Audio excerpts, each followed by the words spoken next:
So, for today's video, gagawa tayo ng painting. And before that, syempre dapat complete tayo sa mga materials. And bear with me guys because this is my first time na gagawa ng painting. So here, prepare natin yung mga color na gagamitin natin for our painting.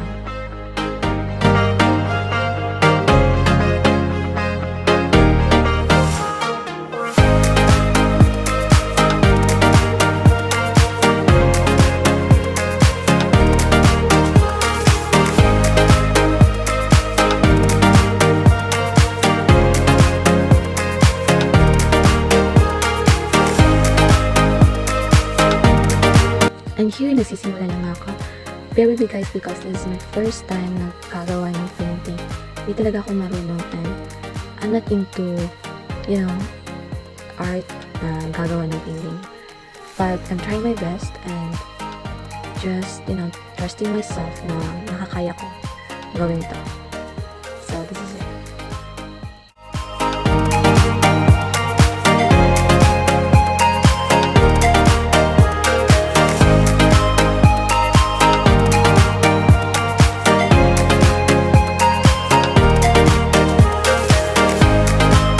The first paint na nasa isip ko is, like sunset.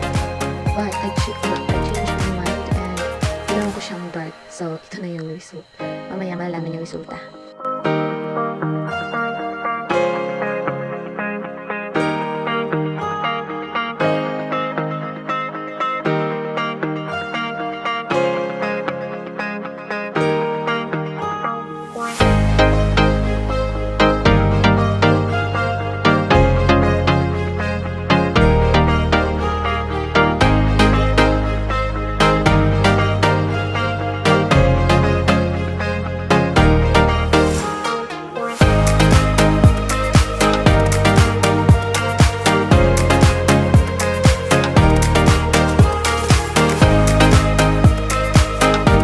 While doing this art, so naisip ko na, ang saya pala mag-paint guys.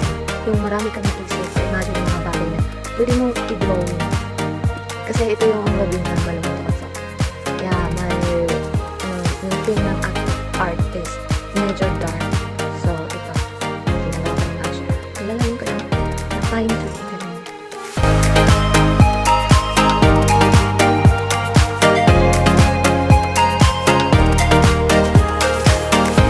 And I decided to put some, nilagyan ko rin naman yung ganyan. Parang yung simbolo siya na mapayapang gabi.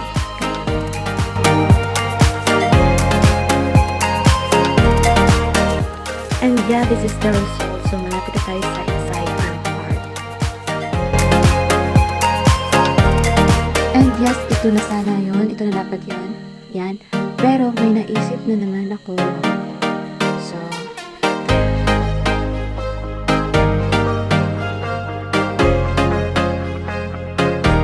And here, ayan, yan yung naisip ko.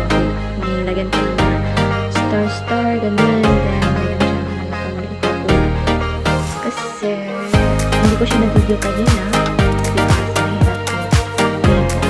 Isa lang yung kamay.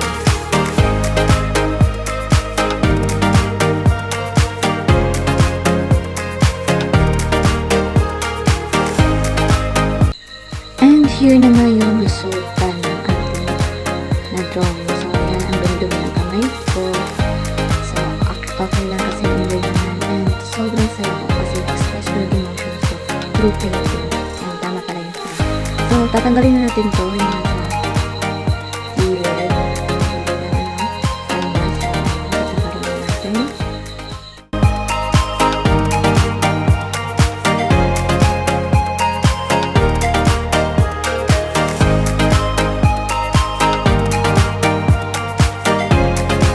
And finally, this is the result na pinaghirapan ko. And as a first timer na katulad ko, sobrang saya ko na lang ng result. Yay! Finally!